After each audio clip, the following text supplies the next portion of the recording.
Hi, everyone. My name is Ben Wright Human, cartoonist extraordinaire, and welcome to the first of what I hope will be many live streams in the month of April.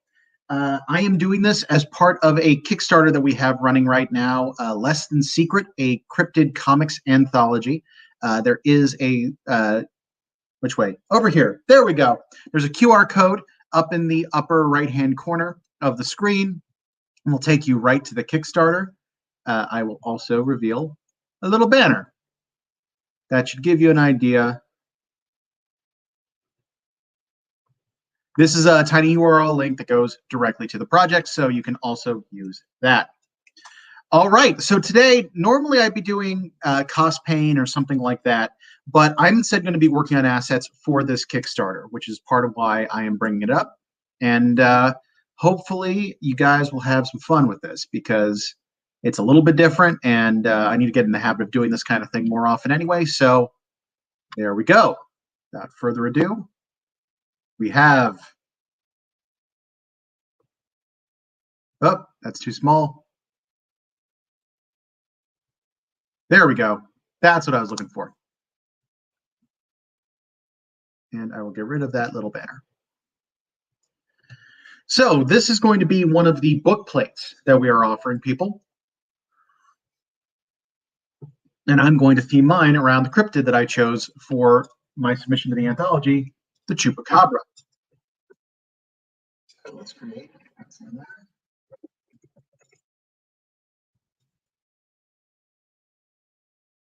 And get to work.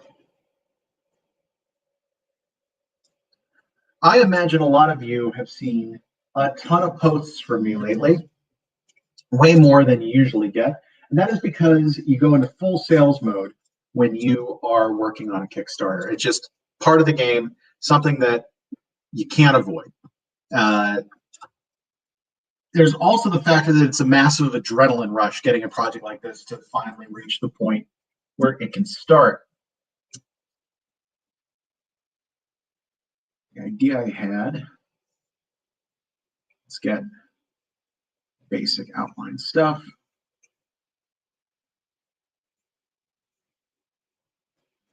I'm going to effectively have it crawling around the outside. Funny thing, book plates were recommended by the team, by our creative team, as one of the prizes that we could offer, since several people had done Kickstarters before and they'd done those. I was kind of unfamiliar with book plates. I just was kind of picturing them as illustrations that you can pop into each of the books, because it being practical to have our creative actually physically draw inside the inside covers. And what I found out was that a lot of people associate them with specifically those cards where you write your name in. So we're talking about doing both types, some that are just illustrations and some that have that space. And this is going to be one that has the space. Also going to go ahead and do a wooden post.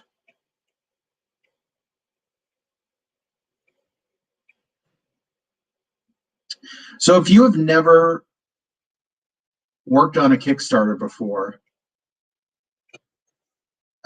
I have to tell you, it is a fascinating experience. Every creative should have to do it at some point, just because it makes you really appreciate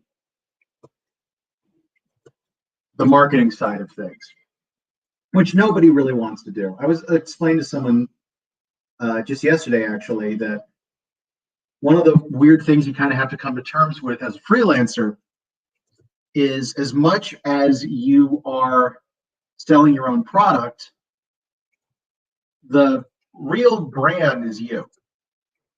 And that's one of the things that you have to get comfortable with if you're gonna, yeah, I'll do a top to the pillar.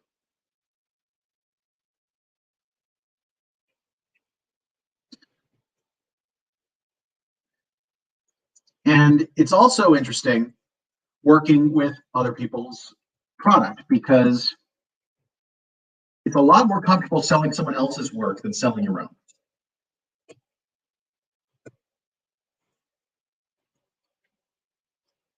I'm going to have Actually, I'm going to do this on a separate layer just because I may move this guy around.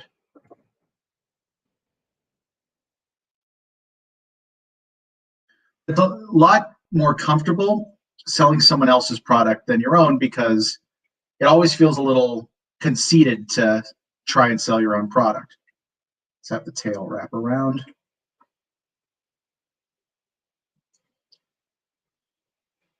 Working on this particular Kickstarter has been fascinating because my previous Kickstarters have always been just me. They've been my letters books.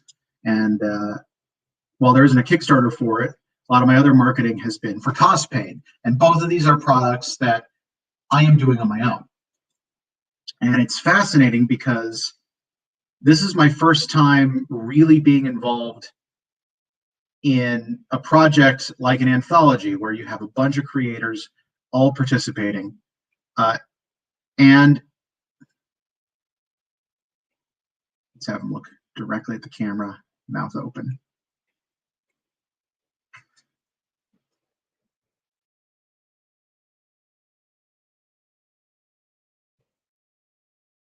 And you're going to make this guy taller.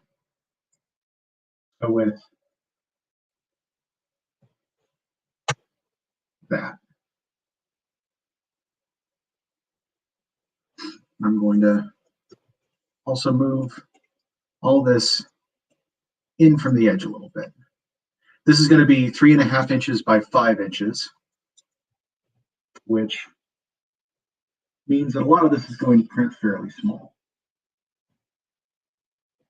Oh, not moving when it's supposed to move. There we go. Have it right there.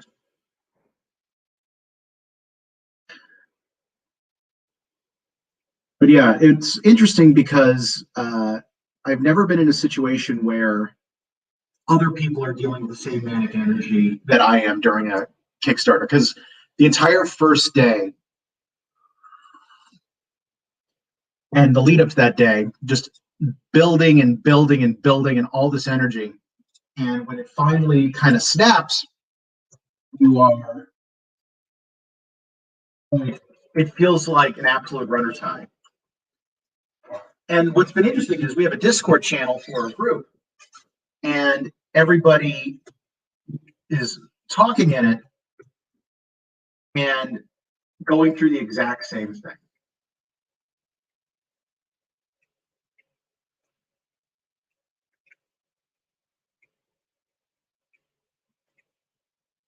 You know what? I'm going to turn. Oh, shoot, I'm doing this on the wrong layer.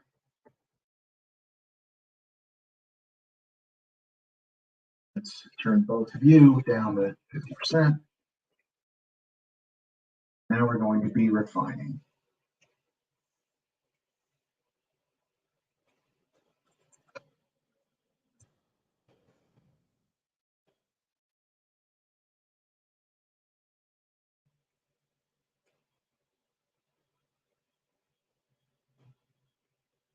But yeah, one of the things that I assumed I'd be the only one doing, but everybody in the group was constantly hitting Control-R and refreshing the Kickstarter.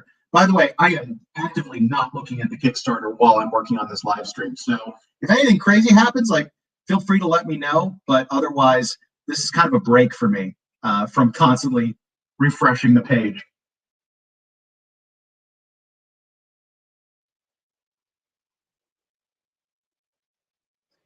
This looks a little too much like it's looking to the side. I want it to be looking dead on.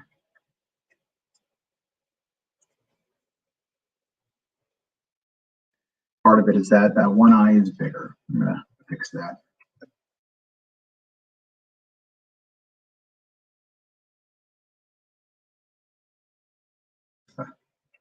Jaws. I'm drawing my chupacabra from memory, since I drew it so many times during the actual making of the story. But I may go back and double check my original art at some point, just to make sure that I got it correct. So my story, the ones that the Chupacabras feature in. It's called A Mother's Love. It's one of the few like real going for horror stories that show up in the Kickstarter. Most of them, actually, there's a lot of comedy in the Kickstarter. I was a little, or in the anthology, I was a little surprised by that, but it worked out well. We've got that, we've got mystery, we've got a slice of life, which is kind of amazing to work into a cryptid story. When we did this, set up this project, a big part of it was that we weren't putting genre restrictions on anybody. They could do what they wanted. And I'm glad we did that. Like, part of what's made this interesting has been that we really did not know what was going to come out of it. And everybody is so different in this group. We have a lot of really great talent, and it's talent that has multiple different kinds of specialties. All right. They have latching claws for gripping onto stuff. There's 2 on the hand.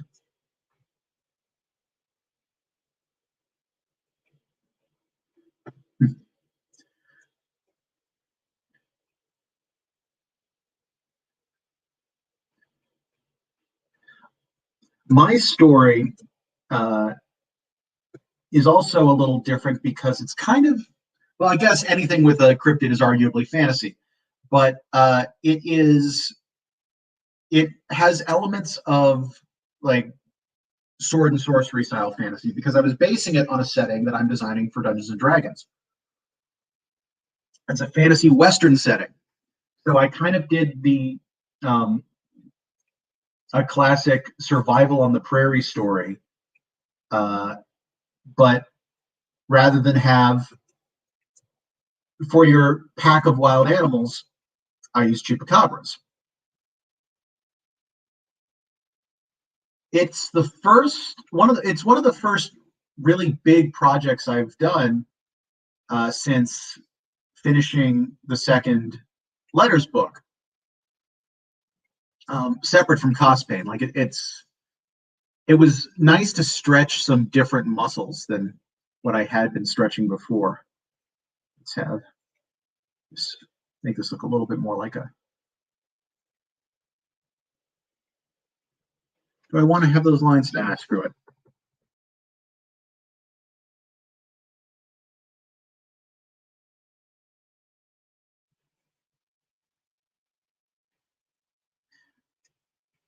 So one of the things that I strongly recommend to any creators who have long-running projects, or who have multiple long-running projects, is take advantage of opportunities to work on completely separate projects, something very different from what you normally do. It's part of why I think a lot of creators like to do fan art, because it's drawing for fun. And it's something you don't often get to do as a creator, or professional creator, I should say. If creators draw for fun. Plenty of professional creators find their work fun, but other times, it is work. There is there are some people who refuse to do turn their hobbies into a job because it's going to take a lot of the fun out of it. There are other people who say that if you do something you love, you'll never work a day in your life. And I'm kind of in the middle on both of those. I think it's a good idea to try to work in a field of something you genuinely enjoy. But it's also important to recognize that once you do, you are going to be doing things that you're not always. There's a quote from a Billy Joel song, "Ain't No Crime," where he says, when he's talking about being in love with somebody, he says, "You may love them forever, but you won't like them all of the time." That's being a freelancer. There are going to be some days working on it where you're just like, I really don't feel like being a cartoonist today. And you still got to be a cartoonist because that is your job. But it's one of those things that if you can find the right balance, you can have it's a pretty sweet gig. Let's see. Now that I know where that is, I'll go ahead and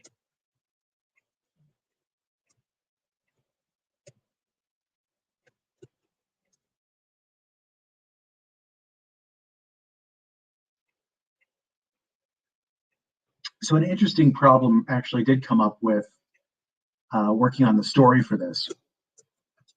I've been very careful working on this Western setting because there are a lot of tropes built into the Western genre that are pretty toxic, and I'd rather not continue in working on it. And we have an editor on our project, JD, who was going over our scripts and our comics as they were being made. And one of the points that he made when I was writing the story is it read a little bit like the classic Western trope of preparing for a Native American attack. And that is not what I was going for at all. But it was interesting because that is a consideration you got to take when you're working on projects like this. I did end up doing some rewriting to make it clearer that what we were dealing with wasn't something along those lines. It was more dealing with wild animals in the area is what I was trying to go for. I think we captured that pretty well.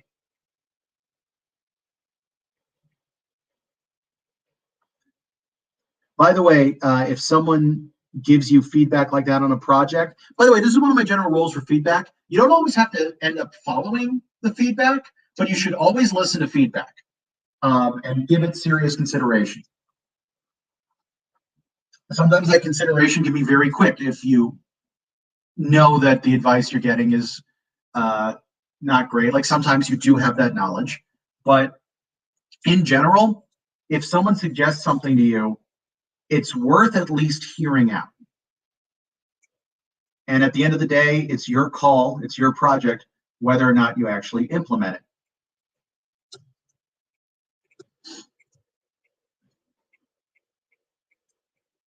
There we go. A lot of thick spines on the back. Make it stick out more. It needs to be obviously like porcupiney.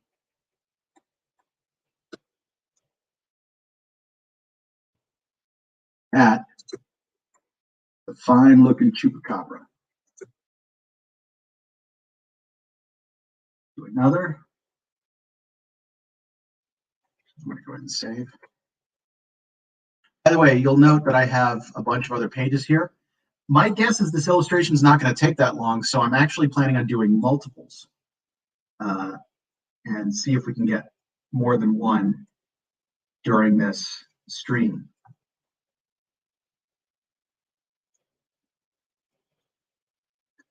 So the chupacabra, I've done a lot of research on as in preparation for the original story.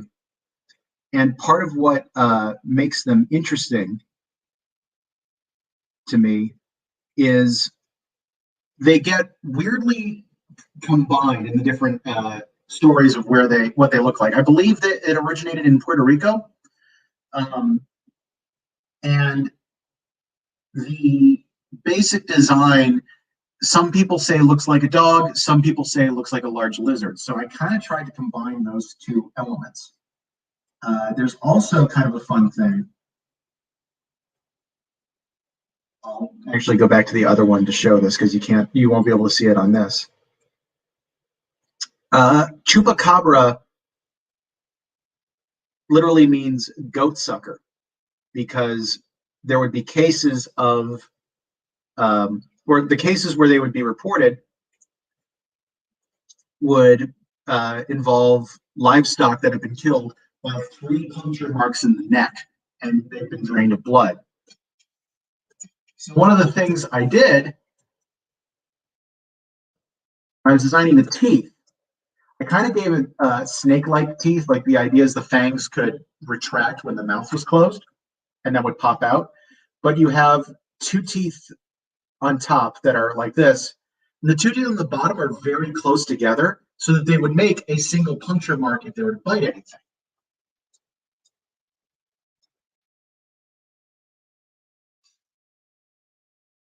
By the way,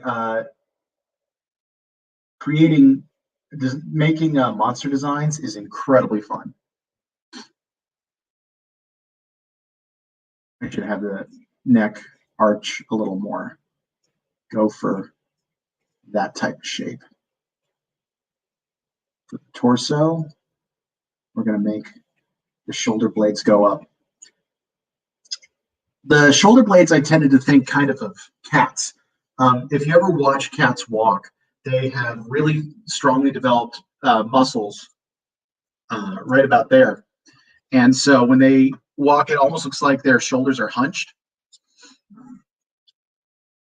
And then their heads tend to dip a little bit below the top of their shoulders.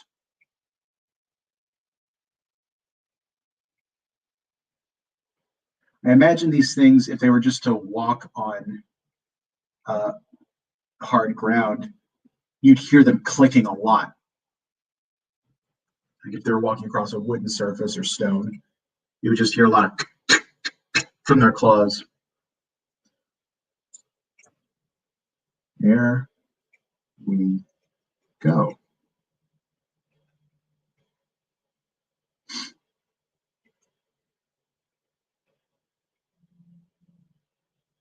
But they would probably have kind of like their palm down, and that's what they'd be walking on rather than actually walking on the claw. Let's have that go up a little more.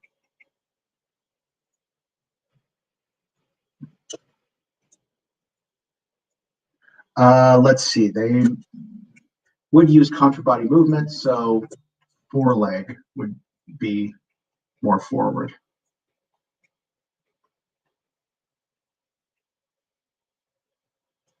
They would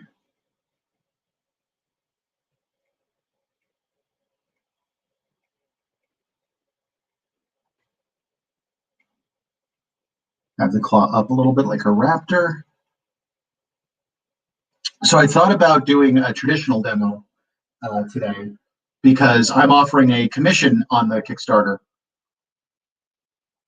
of a graphite wash illustration. The problem is I actually just traveled back to Columbus from Richmond, and I left my graphite wash in Richmond. So I'm going to be buying more in the not too distant future.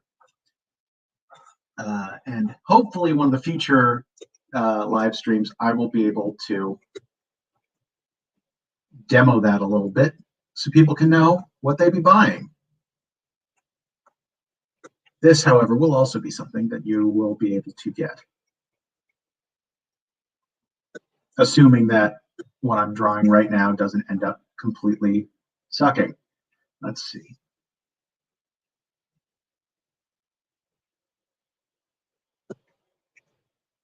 I'm going to have the toes turned out a little bit.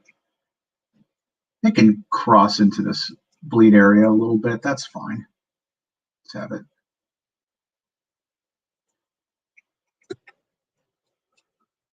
Like that.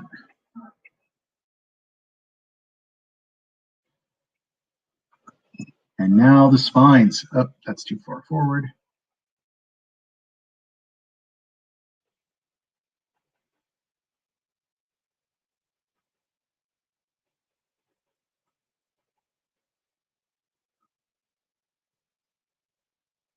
And out of the tail, we get those weird dragon-like ridges.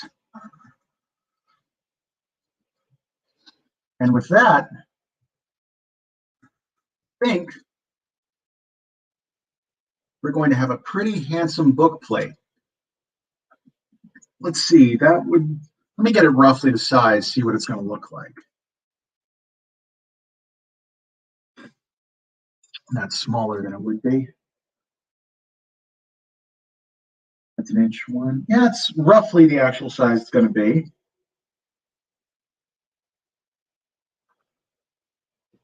I think I never drew the bottom part of this, so I'm going to take advantage of that and enlarge this guy. I think we can make him a little bit bigger. start.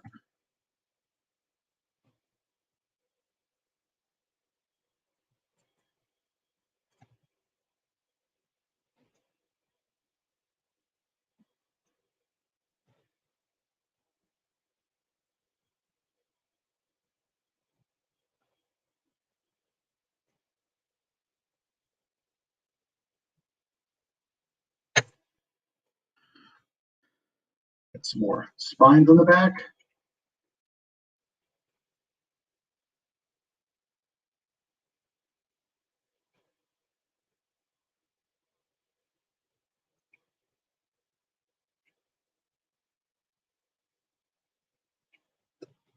And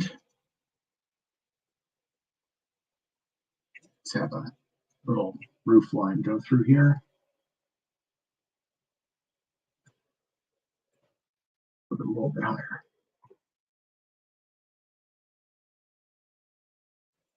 All right. I think that is roughly what we're going to be working with. Let's get this sucker inked.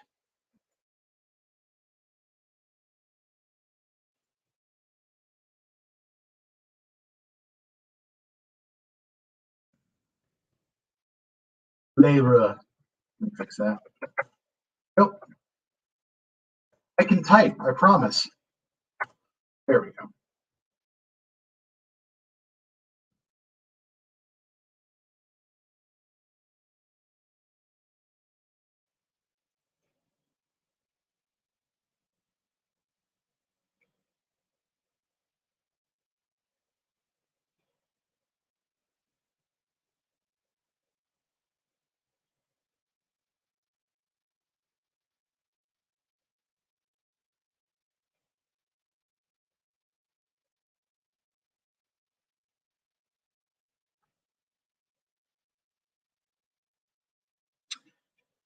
So I did just come back from Virginia. I'd been there for a long time. Did the quarantine with my parents down there, since I live alone and they are immunocompromised. So it was practical for me to spend my time down there, especially since as a freelancer, you can work pretty much from anywhere. But Ohio just opened up their vaccinations to everyone, every Ohioan 16 and older. So I finally made the return, and I actually got my first shot, my first vaccine on this past Tuesday. And I got to say, it feels pretty good to have that start getting taken care of. If you are holding out on it for any reason, I strongly recommend not. It is worth getting this taken care of so that everything can return to normal a little bit faster. There was nothing to this shot. I drove up early. I was assuming there was going to be a line, so I got to this location like 45 minutes earlier than my appointment. And within 10 minutes, I was through, and they gave me the shot early. I just had to lean my arm towards a window. They gave me the shot. I barely felt it. It was as small as a flu shot needle. They didn't even give me a Band-Aid. They were like, "You're not bleeding. It's fine." And all you have to do after that is go to the parking lot and wait for 15 minutes, just in the off chance that there's a reaction. I think the real reason they want you to do that is in case you freak out a little bit, which admittedly I kind of did, just because this was something that I'd been waiting for so long that it kind of threw me for a loop. So stopping for a few minutes to process that I'd finally gotten this shot ended up being very beneficial.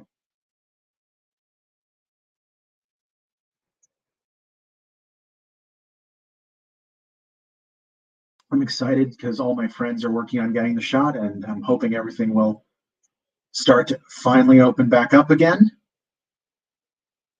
I actually just got to go and visit some friends, still socially distancing, still being safe. We were masked and everything like that, but got to see friends I hadn't seen in months. And yeah, it was pretty special. So combined with getting that shot, getting home to Columbus, and then launching this Kickstarter, it's been an eventful few weeks.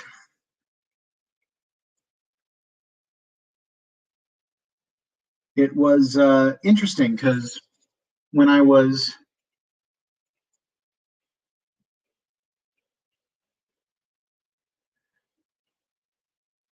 it's felt a little bit like I've been riding on an adrenaline high for the last few weeks, just building and building and building. And when the Kickstarter actually launched, the adrenaline spiked. I was practically manic. And I know I wasn't the only one. Like, some other people in the group were expressing similar types of things. What's really funny about this whole process is we actually got funded like at the base level incredibly quickly. This is my third Kickstarter. And the first one, we got funded, hit $1,000 for that one in 7 days. My second Kickstarter, the goal was $2,000. We hit that base funding goal in a month. It took 30 days to get that far.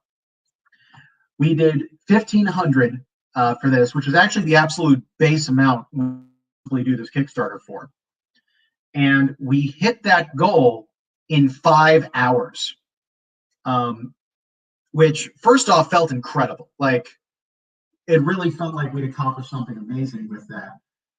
But the other thing that was interesting is my adrenaline crashed very shortly after we hit that goal, because I didn't realize it, but I was kind of tense up until we knew for a fact that the project was funded.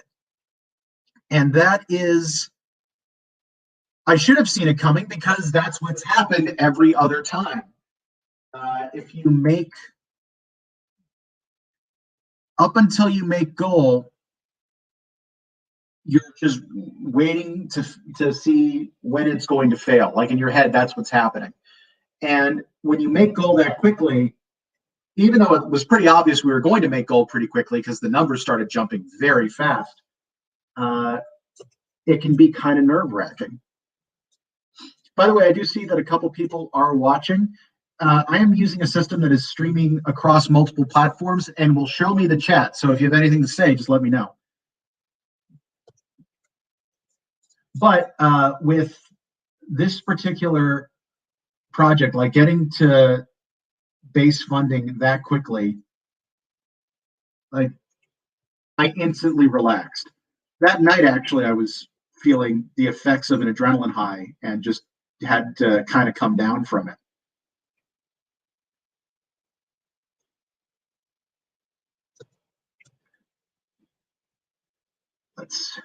Yeah. No idea what this leg would be doing. It feels very weird, but I think that will work for these purposes.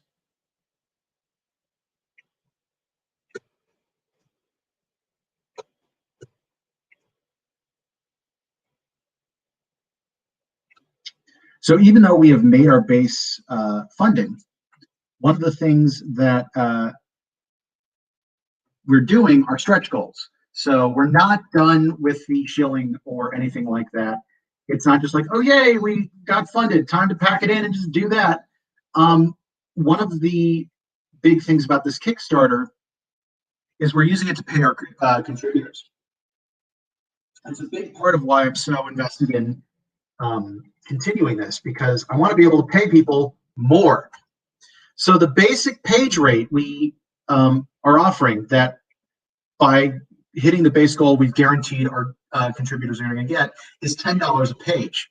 Now, for those outside the industry, that might seem reasonable, but as far as page rates go, it's way lower than I'd like to be paying. I did an anthology as a contributor back in, it was for Who We Are Volume 2.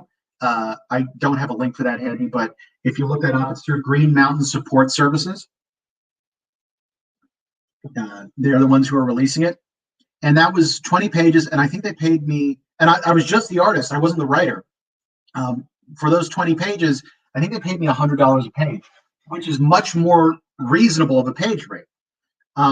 We went into this with no capital. And so starting at $10 was kind of necessary. But the way we've worked it out is once you hit certain flex goal tiers, once we hit those, we will be paying everybody more. And that is the ultimate goal. As it currently stands, right before the live stream started, I checked, and we were at about 2,500. Our original base goal is 1,500. Our next flex goal is 3,000, so we're only 500 away from that goal. And once we hit that, the big thing we're going to be giving all our creators are sales copies. So they will be able to get extra books for free from us that they will be able to sell on their own at cons or online, however they choose to do it, and keep all the proceeds.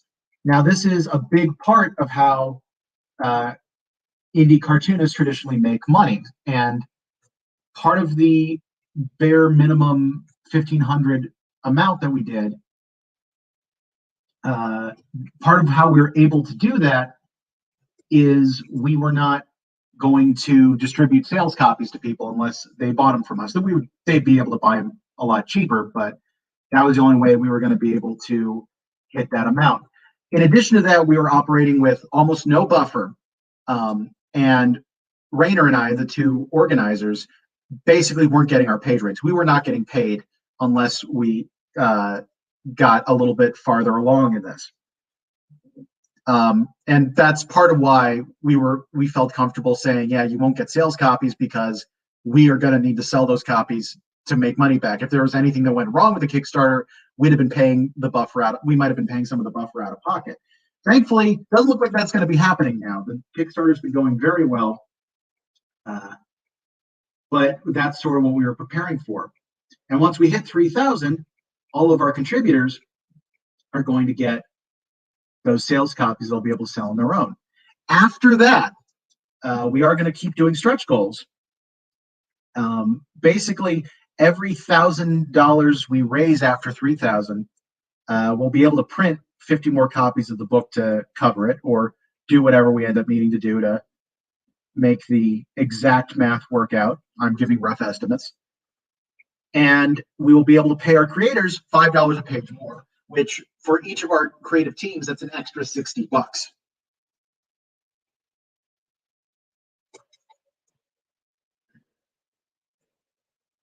That. Spiny, more spiny. Here we go. Did I finish? Oh, I didn't. Go.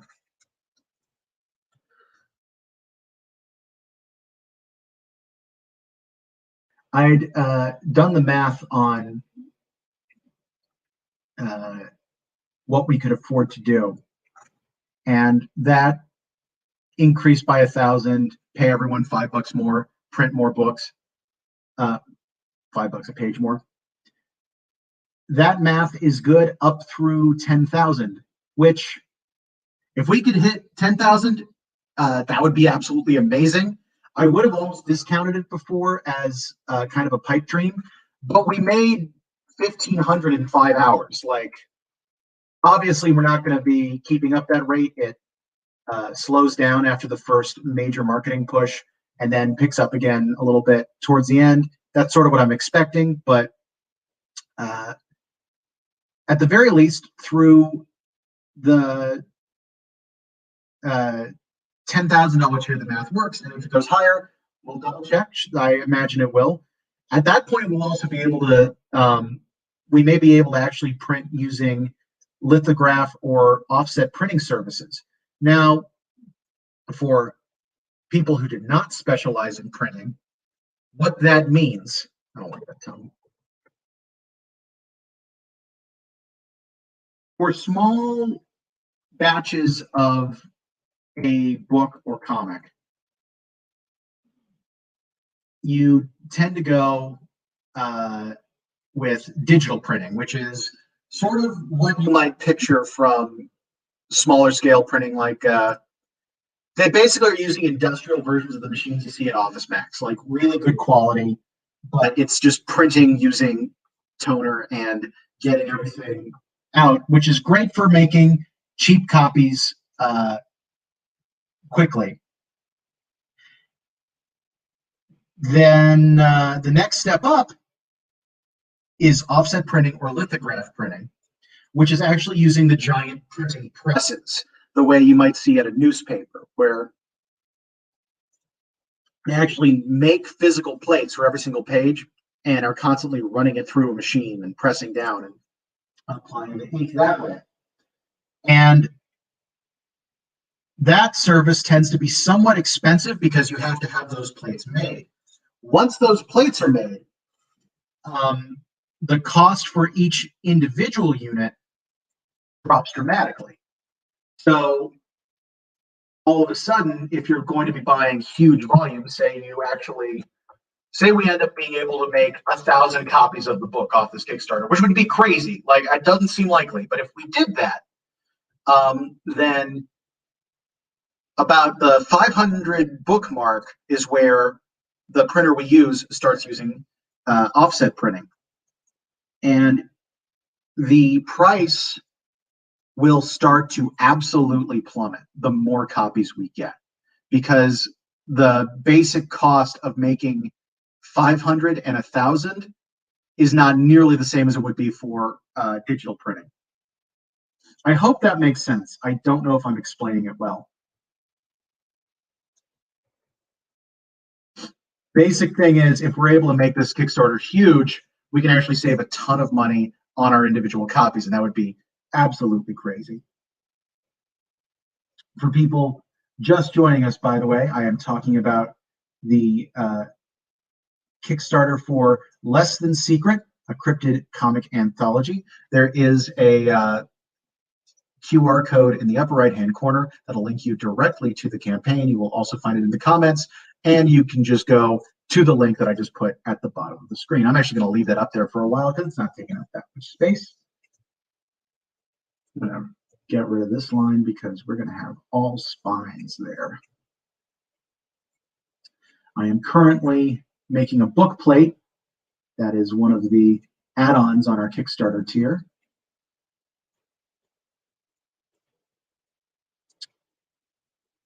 Featuring my contribution to the cryptid anthology, the Chupacabra.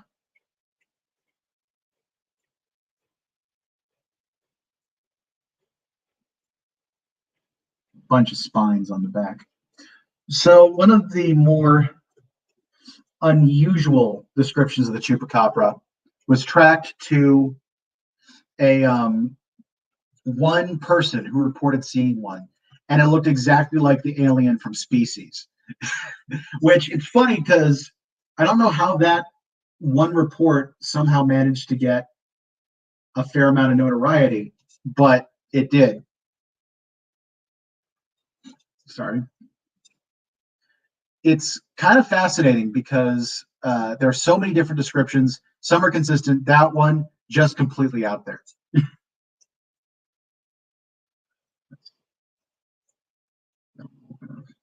I'll let a little bit of the body shape get into there and get the tail going.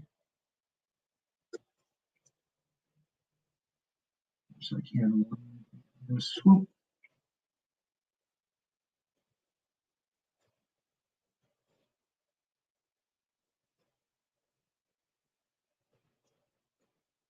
One other thing that we have going right now as part of the Kickstarter, we've issued a coloring page challenge.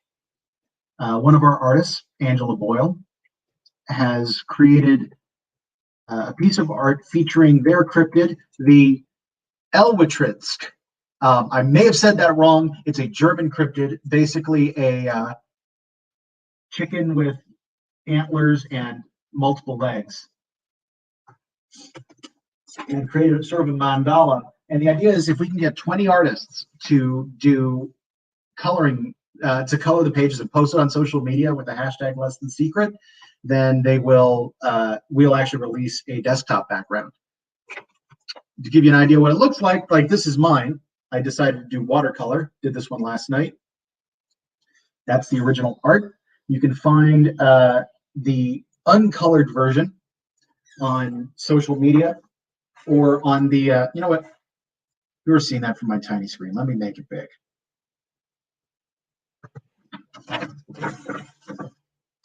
You can find the original that I ended up coloring off of on the Kickstarter page down below under the first update. It is also on social media. If you follow at BWHComics on Twitter, Instagram, Facebook, any of them, you should be able to find it. Also, Angela B. Comics. If you follow her on anything, you'll be able to find it too. And yeah, if you decide to color the page or have your kids color the page, you can just post on social media, add the hashtag less than secret, and we'll get that much closer to getting that prize out to everybody. Okay, enough shilling. Back to working on the chupacabra. What did I click? There we go. So I also just recently upgraded StreamYard, which is the service I'm using for my live streams. And a big part of what I did that for is I can actually now stream to multiple platforms. So right now, like I officially posted this as being on the BWHComics YouTube channel, but it is simultaneously streaming to Facebook and Twitch. We'll see how that ends up working. Like I can see that there are a couple people watching right now. No idea where you guys are. You could be watching on any of these platforms, and that's kind of cool. Let's see.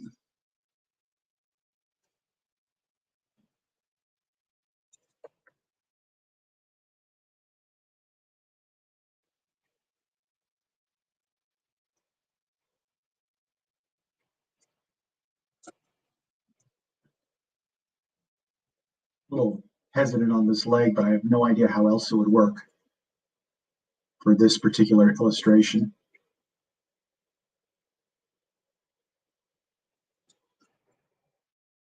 Oh, those claws are too narrow.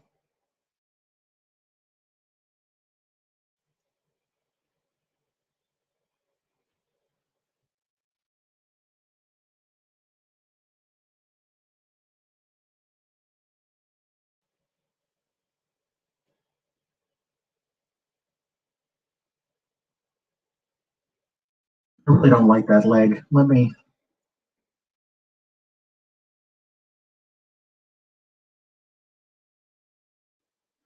All right, I'm going to need to rethink this one.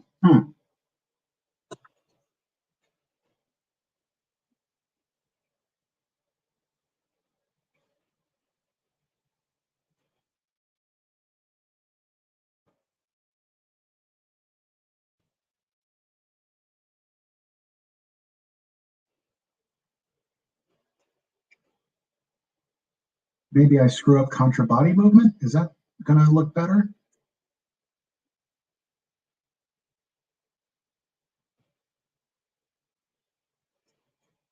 Might be worth it. Let's take a look.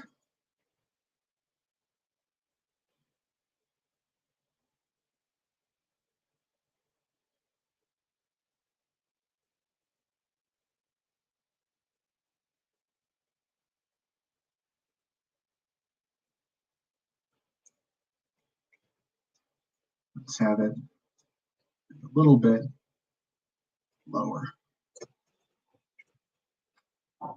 Yeah, I actually think that might be better.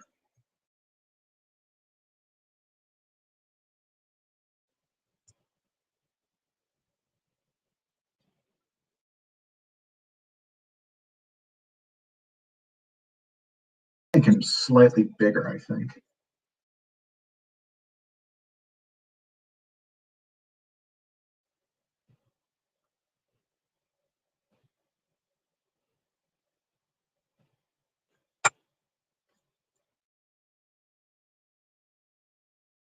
All right, let's get rid of those pencils.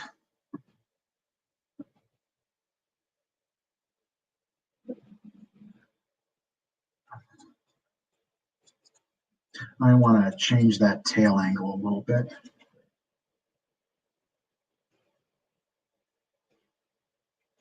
See if I can just, that's kind of crazy.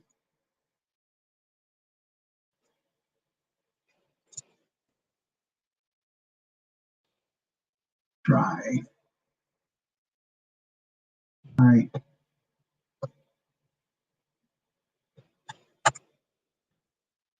That actually turned out reasonably well. We just need to make connections here, here. Ah, that looks messy. I'll fix it. There we go. All right, basic line art. Let's actually, one other thing I should do. Let's have a bar across the bottom.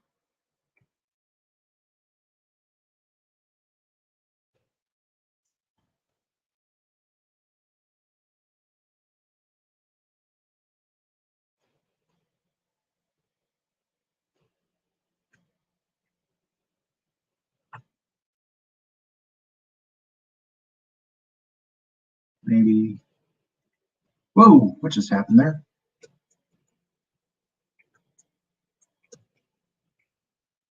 Straight up to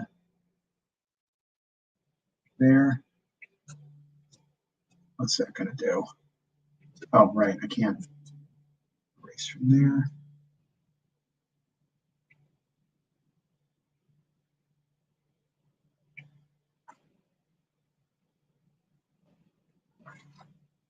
You know,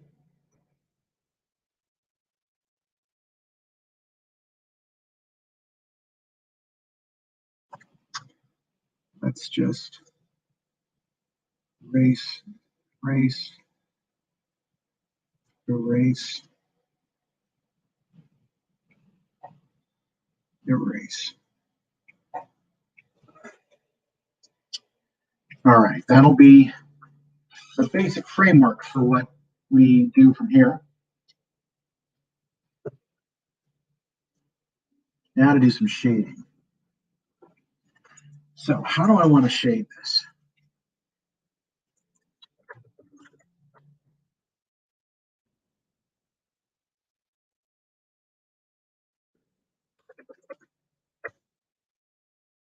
Keeping everything black and white. What brush do I have set right now?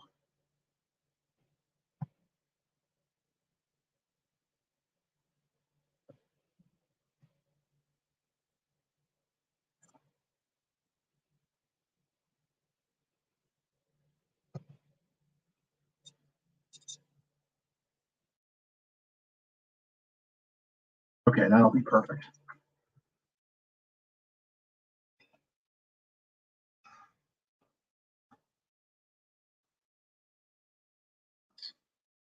Basic texture onto these things.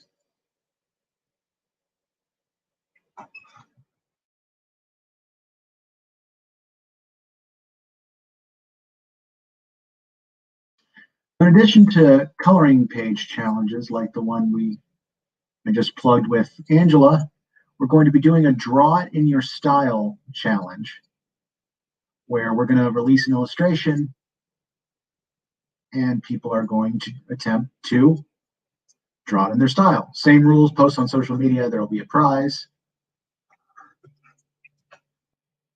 Actually, it's a great texture for a scaled creature, isn't it?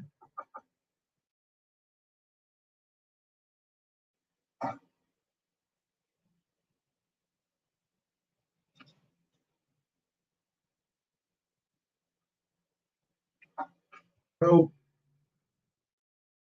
beautiful.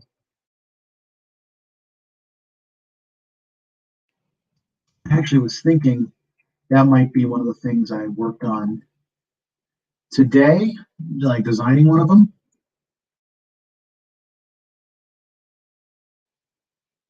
But instead ended up deciding to do a book plate because we definitely need to start on getting those done. What I'm kind of would prefer to do, if I can, I'd almost rather not do one of the draw it in your style bases because I'd like other contributors to have a chance. I don't want to. This is not my project. This is not just me.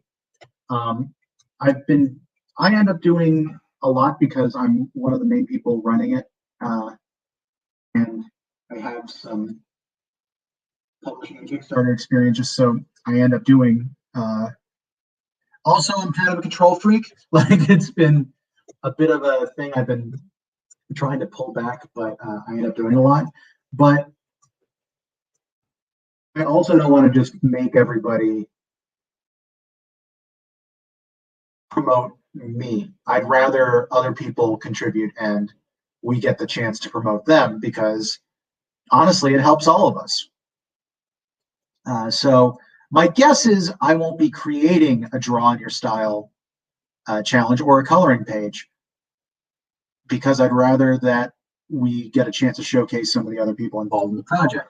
That said, if as soon as one of those challenges gets issued, I'm absolutely going to submit a coloring page like the one I showed earlier, or do a draw in your style. I'm actually really looking forward to a draw in your style challenge coming out because I'm going to use that as an excuse to show off graphite wash. Once I'm able to, replenish my stock. Actually, I was just doing some research, and Blick Art Supply near me has some. So at some point, I'm going to have to go by and pick that up.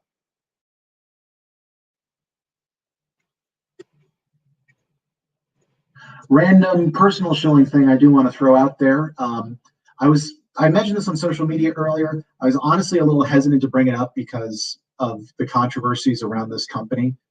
But so my other book projects, The Letters of the Devil, I have them marketed through Ingram Spark, which means that they're distributed to a number of places, including Amazon.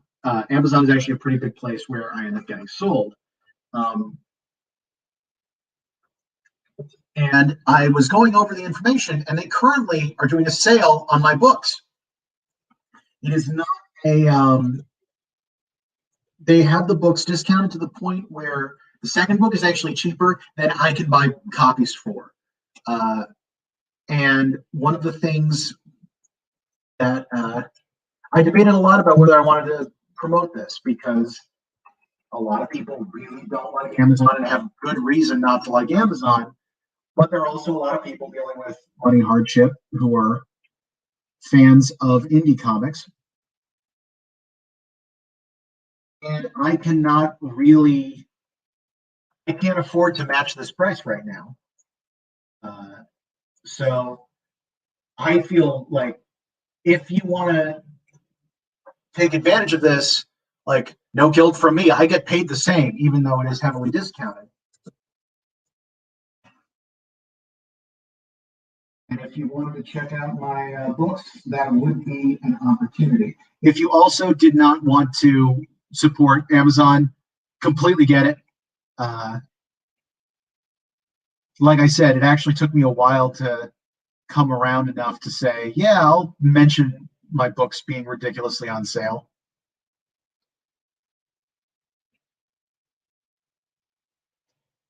You are also able to get them off of my website, BWHComics.com. And there are a number of other vendors that have them. Barnes & Noble has it. A lot of online shops use Spark or the Ingram Content Group for their stocking. So Amazon's not the only place, just the one that I know happens to have this sale going. A little bit of tint to the eyes. If I were doing this in color, the eyes would be faintly yellow, I think.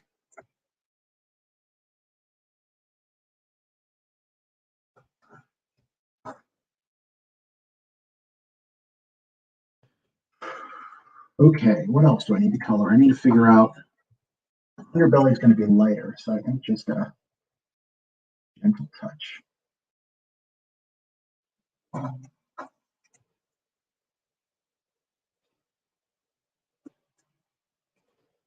And the claws.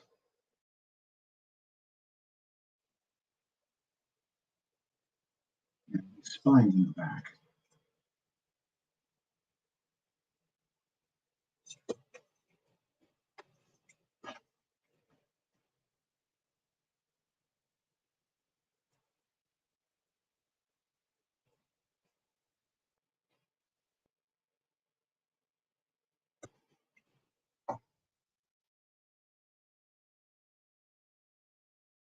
Make the pupils darker.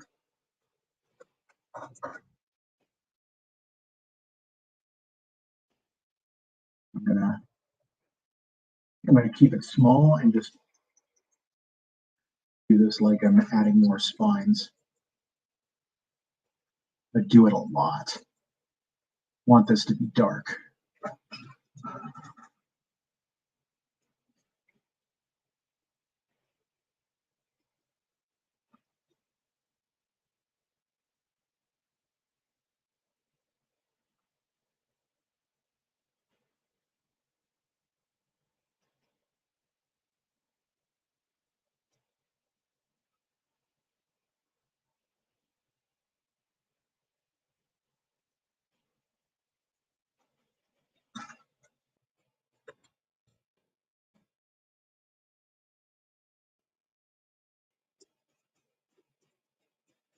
I may need to do a second layer to darken that even more, actually. First, I'm going to do the same thing on this guy.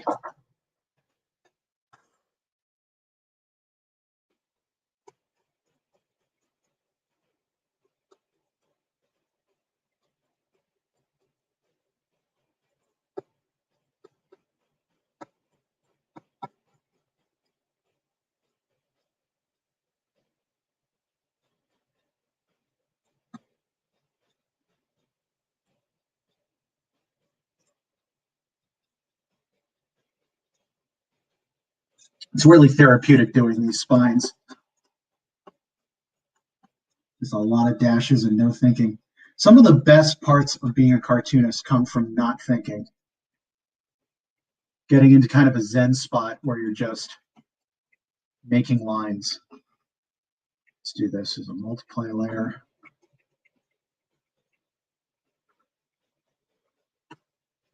Yeah, that's doing what I wanted it to do.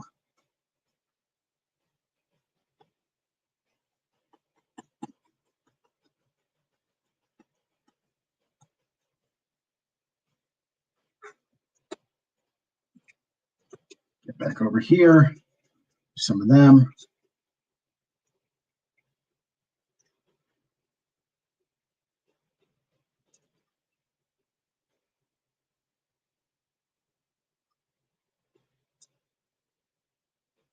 Nice. So I mentioned a little while ago doing the math for this Kickstarter. Something I would like to go into a little bit there, because maybe some people watching this or see it in the future will be interested in doing Kickstarters. And the most important thing to know when you're starting to do Kickstarters is the math. The most basic version of the math is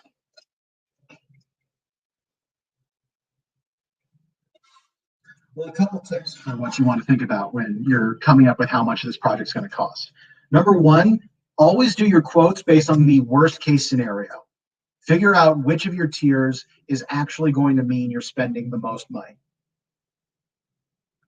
For example, our $20 tier is sort of the main tier we think about. It's getting a paperback copy of the book mailed to you.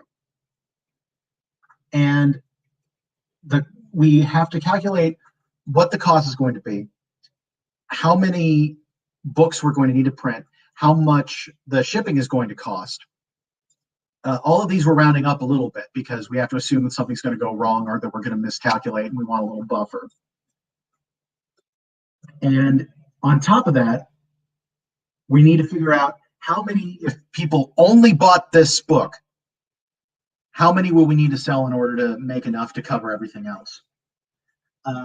So as an example, if that would happen, the worst case scenario math for us hitting $1,500, we would have needed to sell 75 books at the $20 mark. Now, we ended up doing it with a lot fewer backers than 75 because people bought other editions that are a little cheaper for us to make is the wrong way to put it, but there's a different markup for it. So add-ons like the plates, like what I'm working on right now, and the separate layer now. Ooh. There we go. But they bought some of the upsells that make our math work a little bit easier.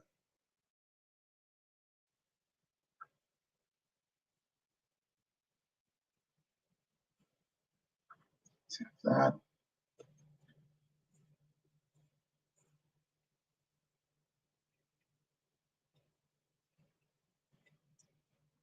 Get some texture to it. But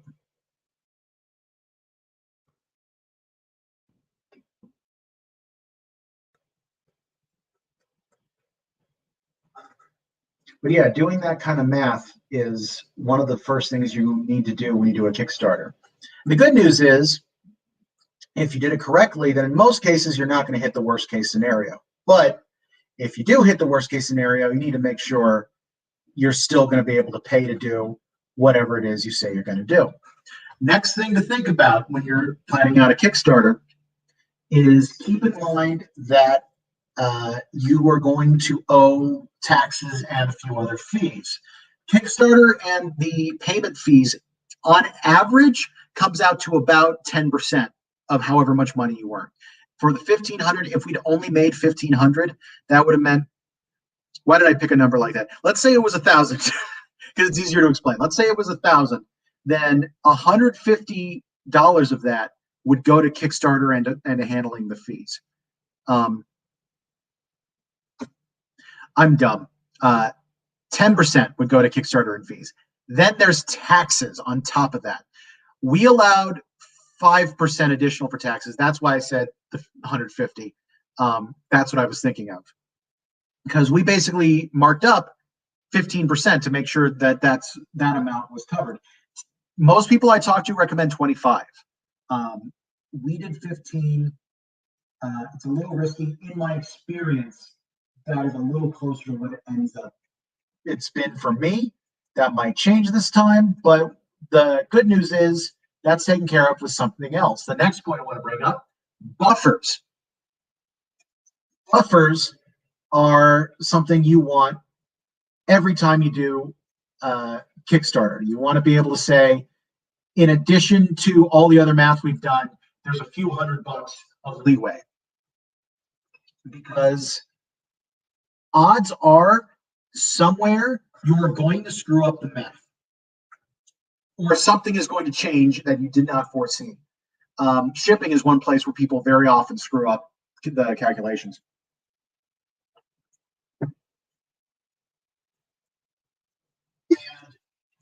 One of the things that made this Kickstarter a little risky is for the first tier, for the 1,500, we had almost no buffer, which had me anxious, but we really wanted to clear the goal as early as we possibly could. So what we ended up doing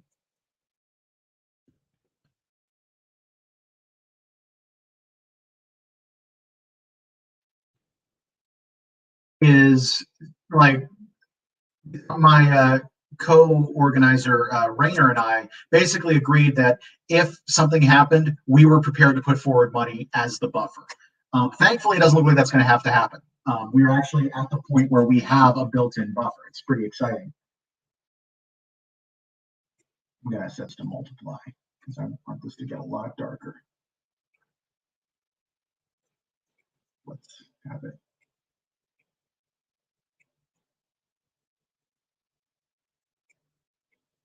That'll be good. Yeah, that's the darkness I want for it.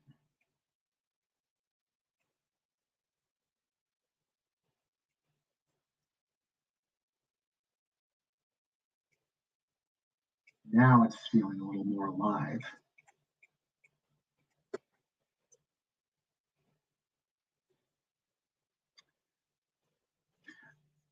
So next point in figuring out this kind of publication, and this is a good rule in general for publication, or working in the this kind of industry. When figuring out your overall costs, one of the most basic rules of thumb for print is the cost of a book is going to be approximately 3 to 4 times what it's worth, what it costs to print it. And the logic behind this is if you're making a comic, for example, if we're making a mini comic, or we're making this anthology, well, I'll just use that as an example.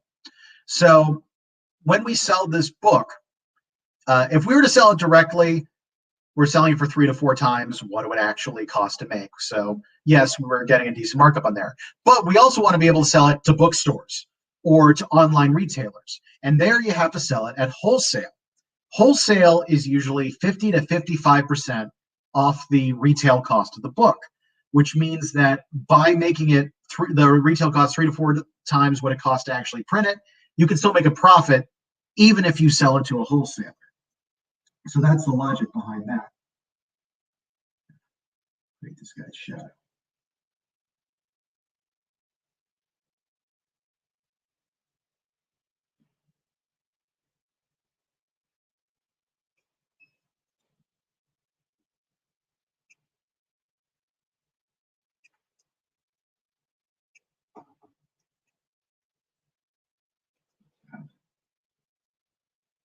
One of the tail going up like that, so we kind of be framing the name on it. Like my idea is classic style.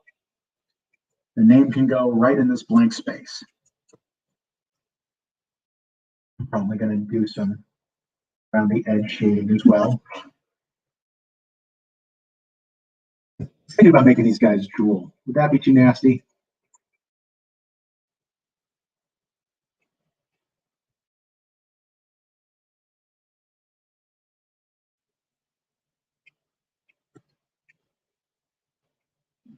There we go.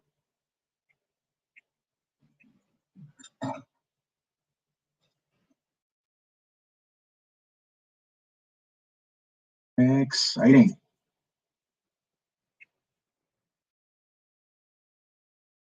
Oh, that looks much better. Shading is the spot where a lot of times the art really starts to come together. It's funny. I've never been good at shading traditionally, but I love shading digitally. It's one of the few places where I really feel like digital has a significant edge. I don't know what it is.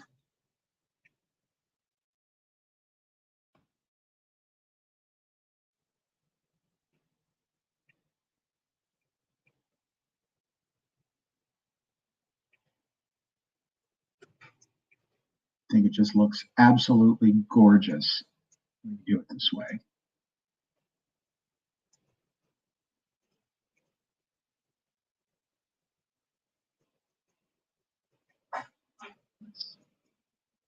Good, good, good, good, good, good. All right, I think we have the basics of this. I'm gonna actually flesh that out a little bit because there's a creature on the pole above it. Now, add some texture to this pole.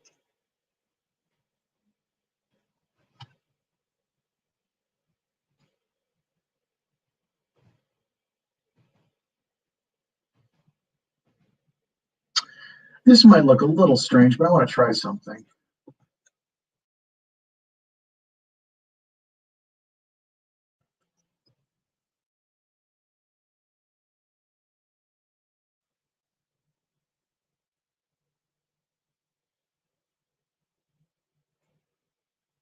Turn it down a little bit more, see what happens.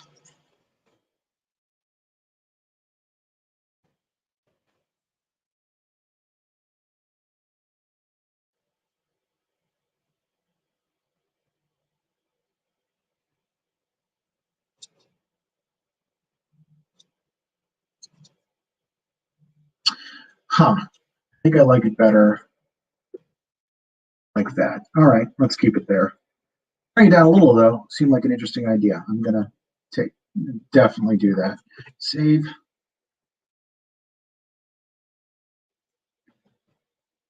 And now,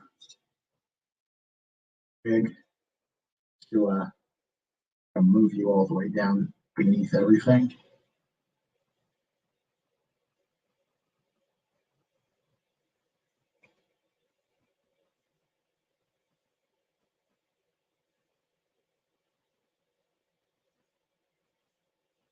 Let's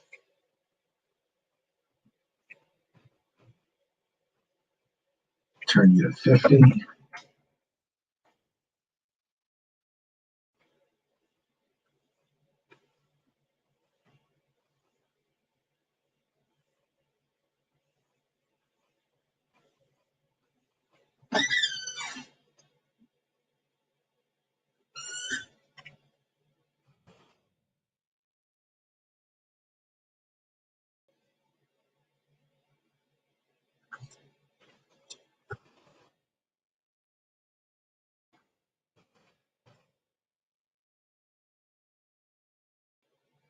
I think that looks good. I'm going to go ahead and sign that.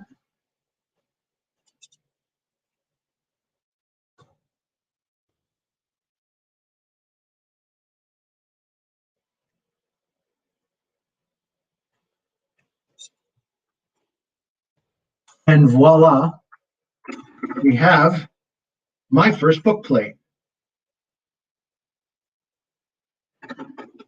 Actually, a few things I'm going to touch up on this.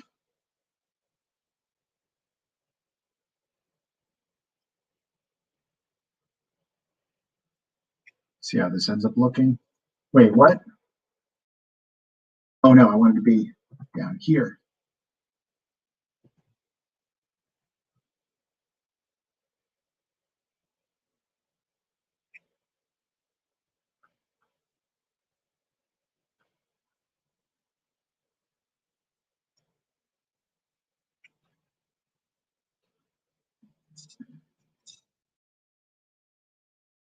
Yeah, that's going to be a little bit better.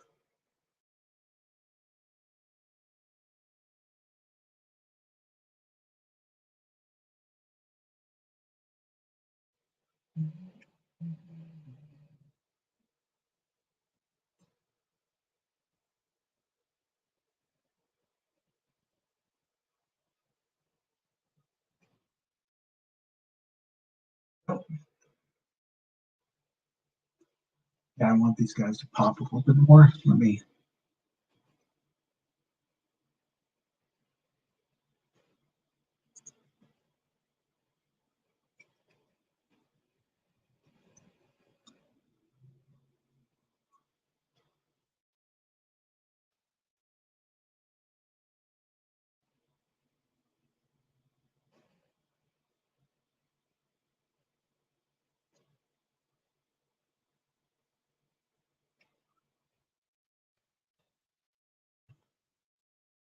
All right, cool. Well, with that, we have a completed book plate. Actually took me a little longer than I expected. That may be the only thing that we do for now. But that is fine. We've gone for almost an hour and a half. That looks pretty solid. Cool. I may end up doing some touch-ups later because, I mean, it's kind of an artist curse. You're always touching up your stuff a little bit. Plus, I'm going to need to do print tests and things like that. But you do not want to hear a printer running in the background during a live stream. So I'm going to go ahead and wrap this up. Thank you very much for joining me. If you are interested in the Kickstarter that I've been talking about this entire time, one final pitch, we have, sorry, I had to think about it, a QR code in the upper right-hand corner. Ooh, Vanna Whiting. You can also go to the URL at the bottom of the screen, tinyurl.com/less-than-secret. There is also, if you're not comfortable with tiny URLs, if you go into the comments, you'll actually find a link to the Kickstarter that goes direct. This Kickstarter will be running till May 3rd. We do have early bird specials up right now. where you can get copies of the physical copies of the book, along with a poster of the cover designed by the fantastic J.D. Leclerc. And that is discounted by about $10 off what it'll cost after the Kickstarter. So it is a deal, and that only is going through Saturday the 10th. So if you want to get that, or if you've already backed the project and want to upgrade a little bit, it's a good way to do it. Again, this project has been absolutely amazing to work on. I want to thank everybody who has been involved in it. I will continue to thank them on every live stream. If you want to catch other stuff that I do, I am going to be doing art live streams here every Monday at 2 through the rest of April as part of this live stream, as part of this Kickstarter. I will also be doing Let's Plays over on the BWHComics Twitch channel. That's twitch.tv/BWHComics. And I will be playing the game. I specify this. The name of the game is Until Dawn. I will not be playing Until Dawn. I will be playing the game called Until Dawn. I started it last Friday on that channel, and it's a lot of fun. We're going to have a blast with it. The replay is up. Split into 2 videos. Start with a short video. There's a tech issue, but that'll give you the beginning of the story.